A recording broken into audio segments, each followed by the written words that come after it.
Bihar polytechnic की तैयारी के लिए प्रीवियस ईयर क्वेश्चन का सेट लेकर के आए हैं।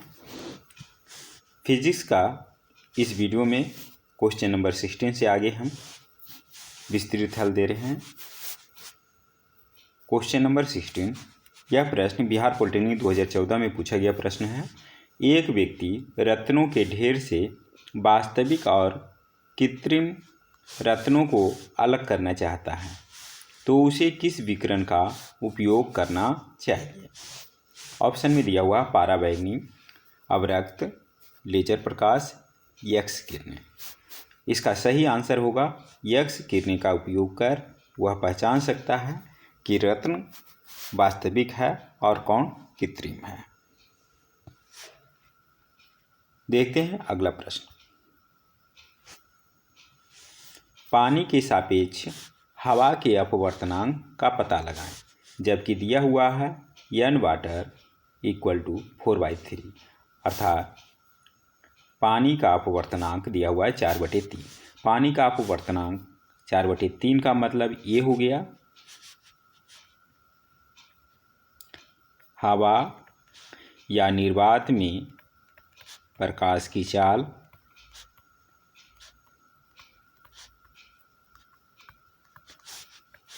डिवाइडेड बाई पानी में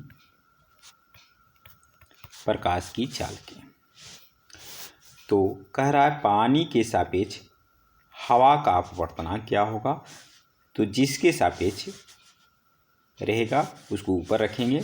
हमसे पूछा जा रहा है पानी के सापेक्ष, तो पानी में प्रकाश की चाल पहले डिवाइडेड बाई हवा का अपवर्तनांक, तो हवा नीचे रखेंगे, हवा में प्रकाश की चाल, अर्थात इसका जस्ट उल्टा करना पड़ेगा।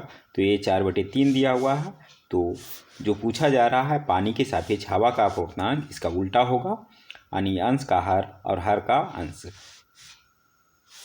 3/4 होगा, जो कि ऑप्शन सी में है। ऑप्शन सी इसका सही आंसर होगा। यह प्रश्न बिहार पॉलिटेक्निक 2014 में पूछा गया प्रश्न है। क्वेश्चन नंबर 18, एक उत्तल लेंस जिसकी फोकस दूरी 5 सेंटीमीटर है, उसकी क्षमता कितनी होगी? यह प्रश्न बिहार पॉलिटेक्निक 2014 में पूछा गया प्रश्न है।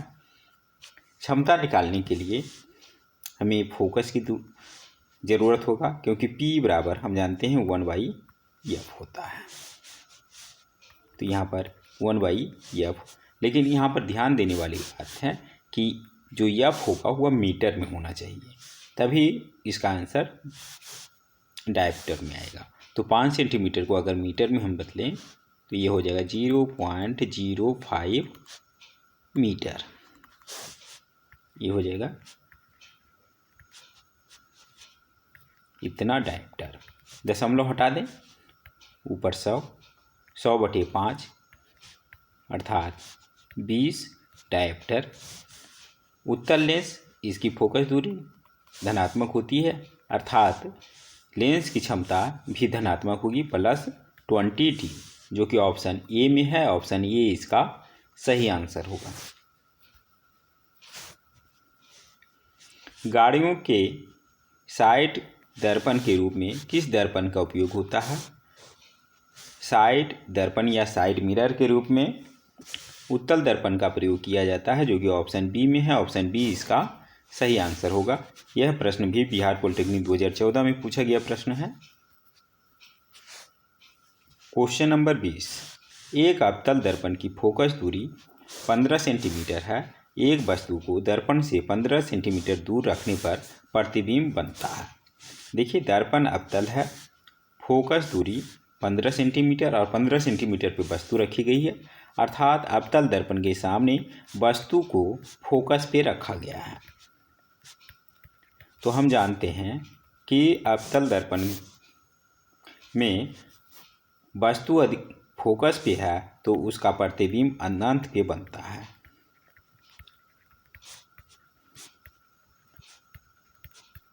अर्थात इसका प्रतिबिंब अनंत पे बनेगा, जो कि ऑप्शन डी में है। ऑप्शन डी इसका सही आंसर होगा। यह प्रश्न भी बिहार पॉलिटेक्निक 2014 में पूछा गया प्रश्न है। क्वेश्चन नंबर 21, यदि एक लेंस को वस्तु की ओर 20 सेंटीमीटर की दूरी से 15 सेंटीमीटर की दूरी पर लाया जाता है, तब प्रतिबिंब का आवर्धन अपरिवर्तित रहता है। लेंस की फोकस लंबाई क्या है? जब आवर्धन अपरिवर्तित रहता है तब उसकी फोकस जो होगी, जिन दो बिंदुओं के बीच खिसकाया गया है उसका औसत होगा। तो औसत बराबर क्या होगा? 20 + 15 सेंटीमीटर बटे 2 अर्थात 35/2 सेंटीमीटर 17.5 सेंटीमीटर इसका फोकस होगा। यही पूछा जा रहा है, जो कि ऑप्शन बी में है। ऑप्शन बी इसका सही आंसर होगा। यह प्रश्न बिहार पॉलिटेक्निक 2015 में पूछा गया प्रश्न है। Question number 22। यह प्रश्न भी बिहार पॉलिटेक्निक 2015 में पूछा गया प्रश्न है। गाड़ियों में प्रयोग किए जाने वाली प्राकृतिक गैस में मुख्यतः होता है, किस गैस की मात्रा अधिक होती है? तो गाड़ियों में प्रयोग किए जाने वाले प्राकृतिक गैस में मीथेन गैस की प्रमुखता होती है। ऑप्शन ए में है। ऑप्शन ए इसका सही आंसर होगा। यदि एक माध्यम से निर्वात के लिए पूर्ण आंतरिक परावर्तन में क्रांतिक कोण 30 डिग्री है, तब माध्यम में प्रकाश का वेग है।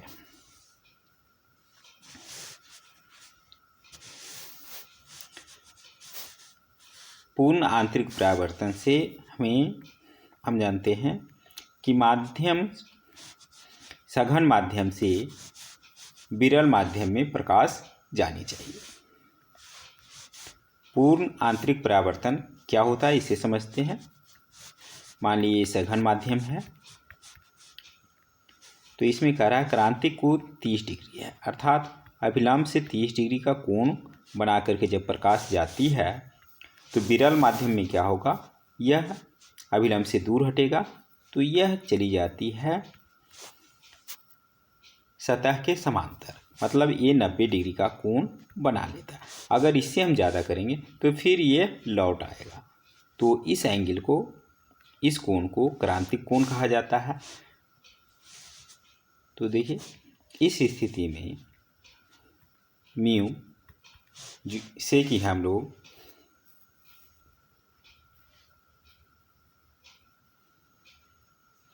रिफ्रैक्टिव इंडेक्स के नाम से जानते हैं, इसका मान हो जाएगा sin I/sin R। स्नेल का नियम यही कहता है। लेकिन ध्यान देने वाली बात है कि 30 डिग्री sin I नहीं होगा। sin I का मान होगा विरल माध्यम का कोण। तो वायु विरल माध्यम है तो इसमें कोण 90 डिग्री है, तो sin 90 डिग्री बटे sin R की जगह पे sin 30 डिग्री, 90 डिग्री की जगह पे 1, sin 30 डिग्री की जगह पे 1/2 बराबर 2। माध्यम का अपवर्तनांक 2।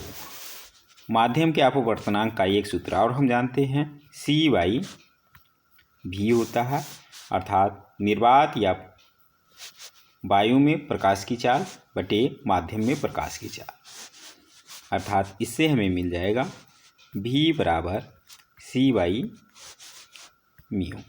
तो निर्वात में प्रकाश की चाल हमें जानते हैं 3 × 10⁸ मीटर पर सेकेंड, और अभी हम निकाले अपवर्तनांक म्यू बराबर 2, तो 2 से डिवाइड कर दे 1.5 × 10⁸ मीटर पर सेकेंड होगा, जो कि ऑप्शन डी में है। ऑप्शन डी इसका सही आंसर होगा। यह प्रश्न बिहार पॉलिटेक्निक 2015 में पूछा गया प्रश्न है। Question number 24। निम्नलिखित में से किस रंग के लिए सूक्ष्मदर्शी के आवर्धन शक्ति अधिकतम होगा? सूक्ष्मदर्शी का आवर्धन शक्ति अधिकतम उसके लिए होगा जिसका विचलन कोण सबसे ज़्यादा होता है। तो हम जानते हैं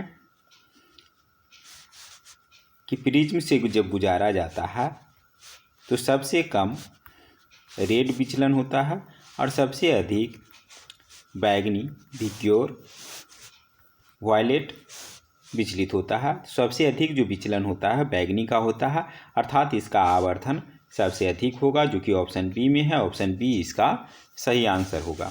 यह प्रश्न बिहार पॉलिटेक्निक 2015 में पूछा गया प्रश्न है। क्वेश्चन नंबर 25, प्रकाश का पूर्ण आंतरिक परावर्तन तभी संभव है जब प्रकाश गुजरता है। पूर्ण आंतरिक परावर्तन तब संभव है जब प्रकाश सघन माध्यम से विरल माध्यम में जा रही है।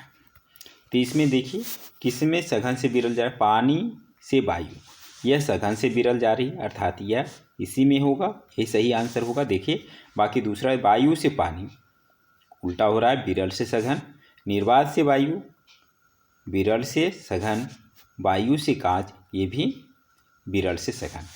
तो ऑप्शन ए में ही है जो कि सघन से विरल माध्यम में जा रहा, तो ऑप्शन ए में ही सिर्फ पूर्ण आंतरिक परावर्तन संभव है, दूसरे में नहीं। ऑप्शन ए इसका सही आंसर होगा। यह प्रश्न बिहार पॉलिटेक्निक 2015 में पूछा गया प्रश्न है। क्वेश्चन नंबर 26, एक समतल दर्पण से बनने वाले प्रतिबिंब के बारे में निम्नलिखित में कौन सा सही नहीं है। यह सीधा होता है, हम जानते हैं समतल दर्पण में सभी सीधा होता है, तो ये तो सही कथन है, लेकिन हमें सही नहीं वाला ढूंढना है। यह आभासी होता है, आभासी मतलब काल्पनिक, जानते हैं समतल दर्पण से काल्पनिक प्रतिबिंब बनता है, आभासी बनता है।